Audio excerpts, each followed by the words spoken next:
Bueno, estimados, seguimos aprendiendo juntos. Hemos realizado un pequeño gráfico para poder interpretar justamente cómo es el funcionamiento de esta placa electrónica, para investigarla un poquito con ustedes y ir descubriendo justamente a qué se refiere cada uno de los conectores, ¿sí? Bueno, fíjense, en esta parte es donde se conecta, ¿sí?, la tarjeta electrónica o placa electrónica, dependiendo del país, a la heladera. De esta manera es como nosotros inyectamos, por ejemplo, 220 volt, como yo lo hice aquí con un enchufe, un pequeño gráfico, en donde ingresan 220 volt al suministro de la placa electrónica y ella nos va a ir alimentando diferentes periféricos, como por ejemplo, fíjense en esta parte, nos alimenta el compresor. Por esta otra partecita de acá nos alimenta la resistencia y por acá nos alimenta el forzador. ¿Cómo me doy cuenta de estas señales y de alimentación más que nada? Bueno, nos podemos dar cuenta porque en la parte de atrás de la heladera podríamos llegar a localizar la conexión eléctrica. Hay veces que se localiza y hay veces que no. En el caso mío, yo no tengo la conexión eléctrica, pero sí fui siguiendo cada uno de estos conductores, cada uno de estos cables que se conectan justamente desde el zócalo a la placa electrónica. Y me di cuenta que cada uno de ellos alimenta estos periféricos. Bien, vamos a hacer una investigación un poquito con respecto a esta tarjeta electrónica. Bueno, fíjense, en el caso de ella tenía un inconveniente puntual y el cliente se cansó directamente de los inconvenientes eléctricos en la zona, así que directamente me dio la posibilidad de poder modificar esta acción. En vez de que lo maneje una placa electrónica al sistema No Frost, lo vamos a hacer de manera mecánica, con un timer mecánico y un termostato, lo cual es más robusto, tiene muy poco mantenimiento, la verdad que casi nulo, porque al ser mecánico no suele fallar, y si falla es algo muy accesible de poder reparar, es cambiar solamente la pieza. Bien, la placa electrónica en sí, yo hice el seguimiento justamente de cada uno de los conductores, esa fue una de las opciones, y si no, me puedo fijar, ¿sí? Les paso el dato. Uno de los relés, este es otro, uno acá, y el tercero, que no es un relé, sino que es un triax, ¿sí?, es el que está alimentando el forzador. Por lo tanto, yo hice el seguimiento de las patitas de cada uno de ellos y, por ejemplo, acá tenemos uno, acá tenemos otro y aquí está conectado el triax, ¿sí? Fíjense que, por ejemplo, el triax viene para acá, de este otro relé viene hacia esta conexión y desde este otro relé viene para acá, ¿sí? Son tres alimentaciones. Bien, ahora vamos a ver entonces cómo es la situación, qué es lo que vamos a hacer, qué es lo que vamos a reemplazar. Yo ya me di cuenta que estas tres conexiones, ¿sí?, son las más importantes, esta y esta, que son los tres elementos periféricos. Ahora bien, acá tenemos más conexiones, pero la verdad es que yo les voy a ser muy sincero, vamos a trabajar solamente con ellas, así que las voy a tapar. ¿Saben por qué? Porque las otras, ¿sí?, ahí están. Estas de acá están relacionadas a la conexión de los sensores ambiente y contacto, una devolución que tiene el bimetálico en la parte de adentro para desactivar la resistencia. Pero como vamos a dejar de tener esta utilidad, yo directamente quiero que ustedes trabajen con estas tres señales, ¿sí? Fíjense, ahí va, perfecto. Aquí y aquí ingresan 220 volt, por eso le puse un enchufe. Y desde la placa electrónica o tarjeta electrónica, ¿sí?, salen tres señales. 1, 2 y 3. Me refiero a la señal del compresor. Fíjense que el compresor, vengo por aquí, llego hasta el compresor.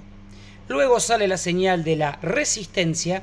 Y por último, la señal del forzador. Todos ellos comparten un común, ¿sí? El cable celeste, por lo general, en los diagramas eléctricos, un común que se conecta internamente en la placa. Yo lo conecté acá como para que ustedes se puedan dar cuenta. Se conecta en el neutro de la alimentación de 220 volts. Esta intercepción que tiene en esta partecita un puntito significa que aquí hay un contacto. Hasta acá es cómo funciona la heladera que hemos estado viendo mediante la tarjeta electrónica o placa electrónica, como siempre les digo, dependiendo del país. Ahora bien, como esto va a quedar obsoleto y lo vamos a modificar, yo lo que les voy a mostrar ahora es justamente lo que vamos a hacer. Esto es algo muy importante de interpretar. Me refiero al famoso timer mecánico. El timer mecánico, el cual es el encargado justamente de hacer andar una determinada cantidad de tiempo. En videos míos, en mi canal justamente yo demuestro paso a paso cómo funciona el timer, así que no me voy a poner a explicarles puntualmente cómo es el funcionamiento de él en este momento, pero sí recordarles que en mi canal encuentran cómo es la funcionalidad justamente del timer.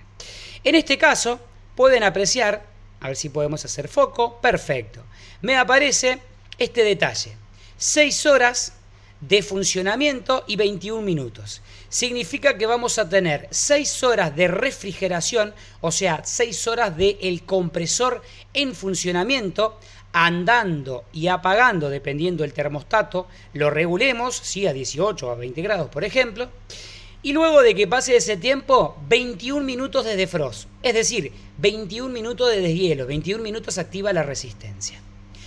Bien, ¿cómo se conecta? ¿Cómo es el conexionado eléctrico? Bien, vamos de vuelta con lo mismo, enchufe, ¿sí? 220 volts. ¿A dónde vamos a alimentar?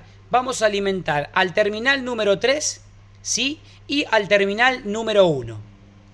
Inmediatamente cuando nosotros enchufamos la heladera, al estar alimentando el terminal 3 y el terminal número 1, internamente aquí esta M, significa M de motor, empieza a girar. ¿Qué es esta M? Es el motorcito que hace girar el timer, porque esto es un relojito internamente. Por lo tanto, yo necesito darle 220 volts para que él vaya girando y me pueda contar justamente esas 6 horas de funcionamiento del ciclo frigorífico y esos 21 minutos como vimos con antelación. ¿Sí? Ahí está. Perfecto. Entonces, lo importante de todo esto es saber cómo poder conectarlo.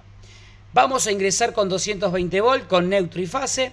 Vamos a conectar el neutro en el terminal número 3, en el número 3, y la fase va a ir directamente al número 1. Estos números están aquí también. Fíjense, 2143, 2143. Bien, tengo 220 volts, mi timer está girando. Listo. Lo que vamos a hacer es, entre el terminal 1 y el terminal 4, fíjense, entre el 1 y el 4 es donde vamos a tener continuidad 6 horas, ¿sí? Por lo tanto, en el terminal número 4 es en el que vamos a tener que conectar el compresor para que funcione justamente 6 horas. Por eso es que el compresor sale desde acá y pasa hasta esta partecita. Acá nos encontramos con T. T justamente está relacionado a el termostato. Yo le hice una especie de colita de chancho acá, que es justamente el sensor de temperatura, ¿sí? El capilar del termostato. ¿Por qué lo conecto acá al termostato? Bueno, se conecta en serie con respecto al compresor, porque este termostato es un termostato ambiente que va a estar cortando a 18 grados bajo cero. Por lo tanto, tengo que conectarlo en serie solamente con el compresor para que me regule las aperturas o no de funcionamiento del compresor. Es decir, cuando llego a 18 grados bajo cero, el termostato me va a cortar el compresor. Pero cuando se empiece a elevar nuevamente la temperatura, o por ejemplo estemos pisando, no sé, 12 grados por ejemplo, bajo cero, que ya empezamos a perder frío, este termostato vuelve a censar esa temperatura y activa nuevamente el compresor. ¿Bien? Eso por un lado. Por el otro, tengo punto de intercepción, es decir que acá hay un empalme, ¿sí? Fíjense, del número 4 empalmo y me voy directamente a F. ¿Qué es F? F es el forzador. Y acá presten atención Porque al estar conectado de esta manera antes del termostato, el forzador va a estar andando las 6 horas de funcionamiento que el timer me active. Es decir, que las 6 horas que tenga alimentación en el terminal 4, el forzador va a estar funcionando. Yo lo hago de esta manera para que el forzador nunca pare, que solamente lo haga en el ciclo de deshielo, ¿sí? ¿Por qué digo que nunca pare? Porque si yo lo conecto, por ejemplo, en paralelo junto con el compresor, cuando el termostato corta, también cortaría el forzador. Y hay algunos mecánicos que lo hacen. A mí, por una cuestión de gusto, me ha dado muy buen resultado de que el forzador esté continuamente en funcionamiento. Les dejo este visto, pueden conectarlo acá y va a estar funcionando continuamente. Y si lo conectan arriba del termostato, va a cortar junto con el compresor. De las dos maneras tendría que funcionar bien, no tendría que tener problema. Pero para evitar por ahí el hecho de que se bloquee la evaporadora, me gusta que el forzador continuamente esté recirculando el aire dentro de la evaporadora. Una cuestión de gusto nada más. Bien. Entonces, ya tenemos del 4 para el compresor, pasando por el termostato. Tenemos un punto acá de intercepción, un nodo, ¿sí? Y nos conectamos justamente al forzador. Bien, me está quedando la conexión número 2. Fíjense, entre 1 y 2, tengo 21 minutos. Esos 21 minutos están relacionados a la parte de deshielo, es decir, el tiempo que yo quiero que la resistencia esté deshielando, esté activa para poder derretir todo el hielo que tengo en la evaporadora. Por eso es que tengo que conectarlo en el terminal número 2. Salgo del terminal número 2 y voy a ingresar acá en serie con dos elementos, FT y B, que sería el fusible térmico, ¿sí? Aquí en esta parte por una cuestión de protección, y el bimetálico. El bimetálico, un elemento que justamente nos va a estar limitando la temperatura de la resistencia, porque 21 minutos puede que sean necesarios o puede que nos sobre un poco de tiempo de deshielo. Entonces, si por ejemplo a los 15 minutos ya está totalmente derretido todo el hielo de la evaporadora y empieza a elevarse la temperatura, el bimetálico me va a desactivar la resistencia, aunque todavía estemos en los 21 minutos, ¿sí? Así que se conecta ese bimetálico justamente en serie con R, que es la resistencia. Todos los periféricos, bien sea el forzador, la resistencia o el compresor, comparten un punto en común, que es justamente el neutro, ¿sí? Tengo neutro en forzador, neutro en resistencia y neutro en compresor. Todos ellos también se conectan en el neutro general de la alimentación. Es decir, que acá también hay un nodo, ¿bien? A los 220 volts. ¿Cómo funciona esto? Cuando enchufo la heladera, el timer empieza a andar. Va a estar funcionando, por ejemplo, 6 horas. Va a activar primero un puentecito entre el terminal 1 y el 4. Por lo tanto, el 4 va a hacer funcionar el compresor y a su vez también el forzador. Con el compresor funcionando, este termostato va a empezar a censar temperatura. Cuando pise 18, 20 grados bajo cero en el freezer, cuando llegue a esa temperatura, el termostato lo va a desactivar y me va a ir manteniendo esa temperatura. Menos 20 grados bajo cero a menos 12, por ejemplo, continuamente hasta que pasen las 6 horas. Luego de que llegó a las 6 horas, el timer va a hacer esto. En vez de estar activando el terminal 1 con el 4 así, va a activar directamente el terminal 1 con el 2. Al activar el terminal 1 con el 2 es como que se hace un puentecito aquí, ¿sí? Deja de tener contacto con el 4. Por lo tanto, me va a apagar automáticamente el compresor y automáticamente el forzador, ¿sí? Activando solamente la resistencia, que mientras que el fusible tenga continuidad y que el bimetálico tenga continuidad a esa temperatura bajo cero, la resistencia va a estar activada aproximadamente 21 minutos. Si antes de llegar a esos 21 minutos el bimetálico sensa temperatura un poquito más elevada y llegando un número 15, 18, 20 grados positivo, desactiva por completo la resistencia, logrando de que solamente espere hasta que el timer llegue a los 21 minutos. Cuando el timer cuando llegó a los 21 minutos, vuelve nuevamente a desactivarse entre el terminal 1 y el 2 y se activa el número 4 con el 1, volviendo a activar el compresor y el forzador, y de esa manera vuelve a enfriar nuevamente la evaporadora, haciendo de que la heladera funcione. Como consecuencia, acá tenemos la diferencia. En definitiva, ambos elementos, bien sea la placa electrónica de comando o el timer mecánico, cumplen con la misma función de alimentar, de enviar señales a cada uno de los periféricos: forzador, resistencia y compresor. Forzador, resistencia y compresor. La diferencia radica en que la placa electrónica se maneja mediante sensores, ¿sí?, que se dan cuenta a la temperatura la cual está en la parte de adentro y hacen que corte y demás el freezer. Ahora bien, en el timer, el que se da cuenta es el termostato. Él es el encargado de cortar la alimentación del compresor, y otro elemento mecánico que tenemos también es el bimetálico, que justamente me va a sacar de servicio la resistencia. Y en el caso de la placa lo saca de servicio un sensor también, que se llama sensor de deshielo. Como consecuencia, ¿qué es lo que vamos a hacer? Lo que tenemos acá, esta parte de la placa electrónica de comando, que nos ha ido generando deterioros a lo largo del tiempo, que es costosa y que hay veces que tampoco se logra conseguir para el modelo correspondiente, le vamos a hacer una modificación. Vamos a volver literalmente a la vieja escuela, a el timer mecánico, junto con el termostato, ¿sí? Junto con el termostato y también los otros elementos como el bimetálico. Ahí está.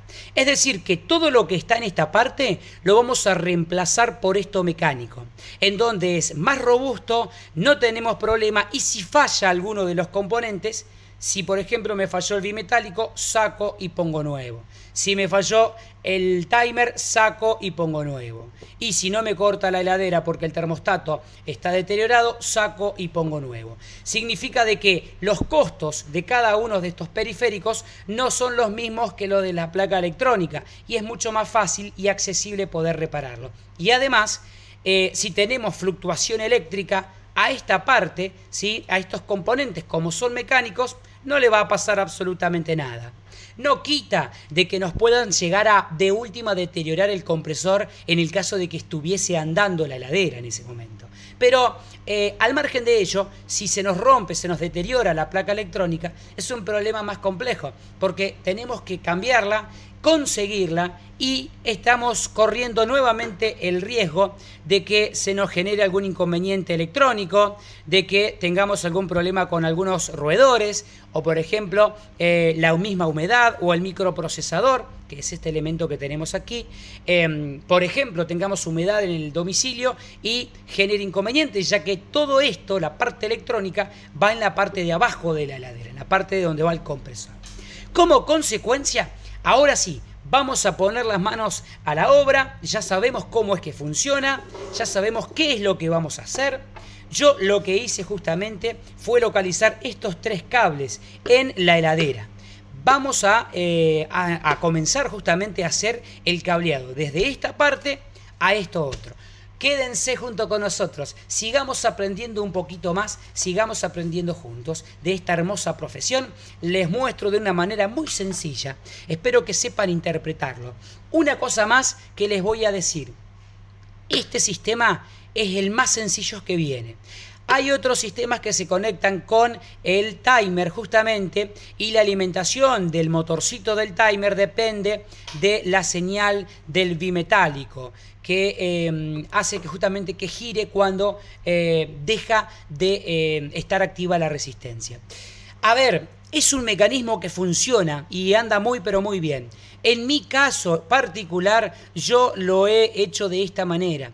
Hay muchas opciones como para poder hacer esta conexión. Para mí es la más sencilla de interpretar. Tal vez más adelante, profundizando un poco más en el tema, podamos hacer otros videos para que ustedes puedan saber cómo hacer otro tipo de conexiones. No se olviden de darle el like a nuestro video justamente y de suscribirse a nuestro canal ATP Reparación de Electrodomésticos. Sigamos aprendiendo juntos.